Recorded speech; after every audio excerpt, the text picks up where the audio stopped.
and welcome back to my channel. In this video, you have my Christmas haul. Yes, it's about a month after Christmas by the time that I'm posting this video. I've fallen into a little bit of a video content creation slump, working my way out of that, but also my family celebrates Christmas after the actual holiday of Christmas. We call it Armenian Christmas. You know, the whole 12 days of Christmas, it actually starts on Christmas Day. And so the 12th day of Christmas is January 6th. So we usually do the first Saturday in January. And then originally I was going to do a separate video, but then forgot and had it in a vlog clip, cut out that clip. But now I'm coming back to do the intro and the outro because I didn't have one of those because I didn't film it originally as a separate video. And then I forgot that I needed to film the intro and outro. And so I put all the books away. And half of those books, as you'll see, did not add to my TBR, which is great. They were books that I had already read and wanted physical copies of. And then half did add to my TBR. So they are all over my library. So in this next clip, you will see me going over all of the different things that I got for Christmas. I'm very thankful that I have family who indulges my reading habits, and I mean, I indulge myself, but it's always nice to get free gifts. And so at the end of this, my thumbnail is just going to be me because I've put everything away, not me holding everything up, but that'll be totally okay. So the next clip that you will see is me picking up and starting to talk about my Christmas haul right after a vlog clip. So not the smoothest of transitions, but here you go. Okay, so there's a few new things. One of them is actually directly above my head. This is a stack of books that is actually a light. At one point this year, I don't even remember when, my dad, I think he saw an ad on Facebook and texted me, is like, is this something you would like? I must have said yes. I don't remember that. Which, okay. So I have a bag here that's full of some other things, like things from a stocking. I'm not going to pull everything out. Got lots of sticky notes. I'm a fan of sticky notes. Got Starbucks gift cards, gummies. Got some more Christmas blend. I'm so excited about that because I'm almost out there. So there's that. And then I have a mug that I got that says Feliz Navidad on it. My dad got it at Target. Apparently Target is doing a series of, like, they'll collaborate with artists, and they have been collaborating with people of color, artists of color, I should say, and having whole lines. And so I have that mug, but I've been drinking out of it. You know, Feliz Navidad is the last day. Let myself do that. But he also got an ornament, and that is from that same artist, illustrated by Dia Pacheco.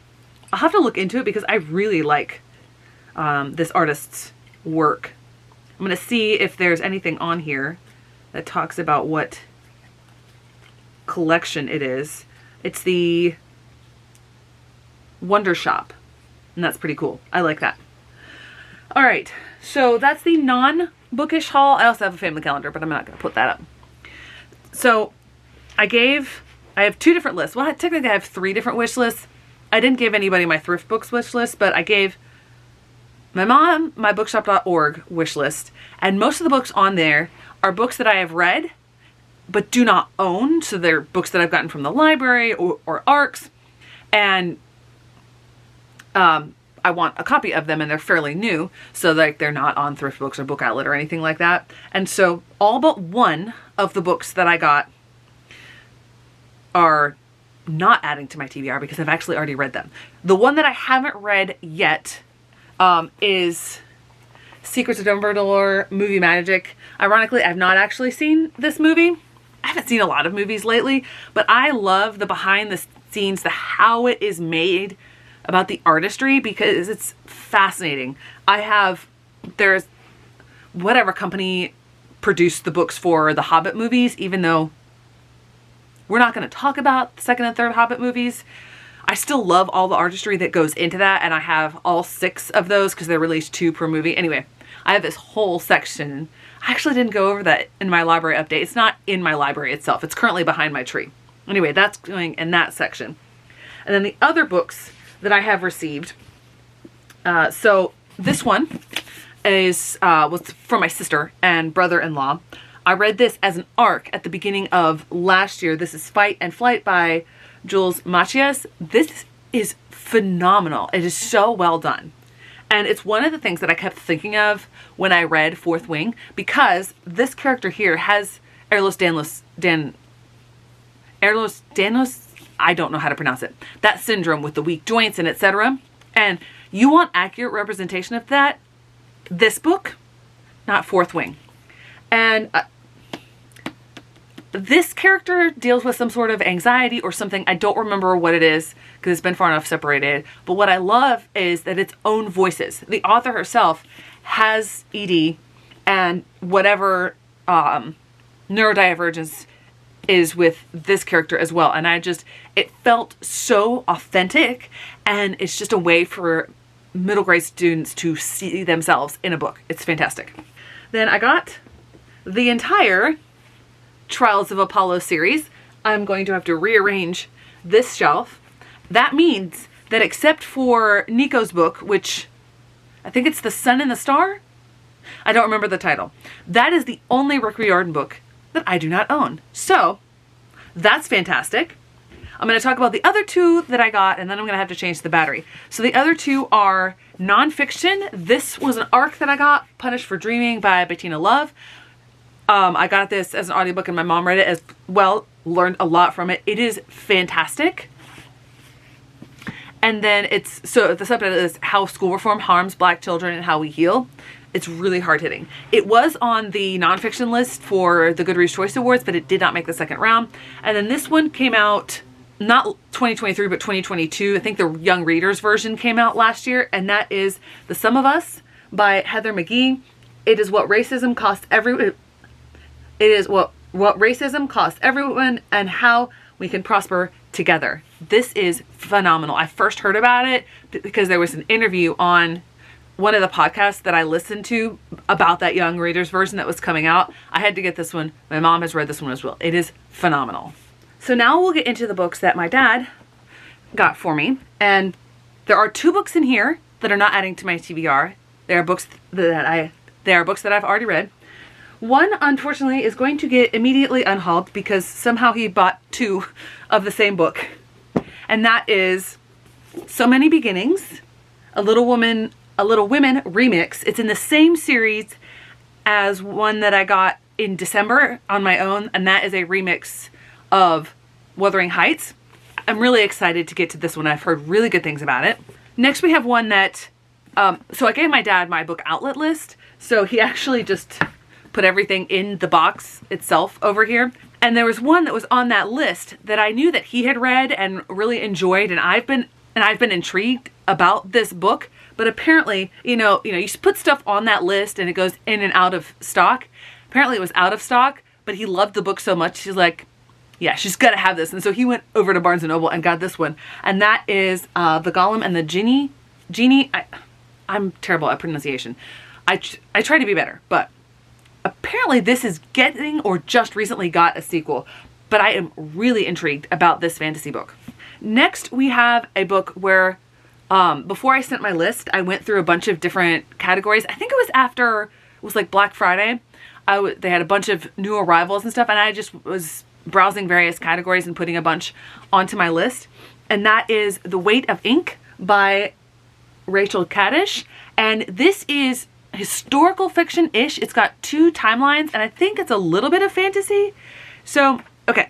Set in the London of the 1660s and and of the early 2000s. This is the interwoven tale of two women of remarkable intellect. Esther Velasquez, an immigrant from Amsterdam, who is permitted to scribe for a blind rabbi just before the plague hits the city, and Helen Watt, an ailing historian with a love of Jewish history. When Helen is summoned by a former student to view a cache of newly discovered 17th century Jewish documents, she enlists the help of Aaron Levy, an American graduate student, as impatient as he is charming, and embarks on one last project to determine the identity of the document's scribe, the elusive Aleph. Electrifying and ambitious, this is a story of women separated by centuries and the choices and sacrifices they must make in order to reconcile the life of the heart and mind. It just seemed really intriguing to me. there's nothing fantasy about this, but I am trying to broaden the genres that I'm getting into. Okay, so the 2 books that I have read that are not adding to my TBR, one I read a long time ago, and I'll need to take this sticker off, but that is Codename Verity. It is the rare World War II historical fiction that I actually enjoy, and this is excellent. And then the other one, I just read recently, and thinking back on it, even though it felt like a slog to get through, I think that was just because I was trying to get through so many in my Goodreads Choice Awards project, and that is A Day of Fallen Night by Samantha Shannon. The more I think back on it, the more I realize that I actually really appreciate the story and the wide expanse of narratives that were talked about in this story. I still stand by the fact, I still stand by what I said, that it could be split in half and 2 of the narratives in each of them. I have an increased appreciation for this book, which is why I left it on the list. Okay, so the rest of them I have not read. The first of these is the rest of these I have not read. Next we have The Hollow Heart by Marie Rutowski. She is the author of the Winter's Curse trilogy. I may or may not like this, but you know, I want to read every book basically. Well, not every book, but a lot of them. Next we have Descendant of the Crane by Joan He.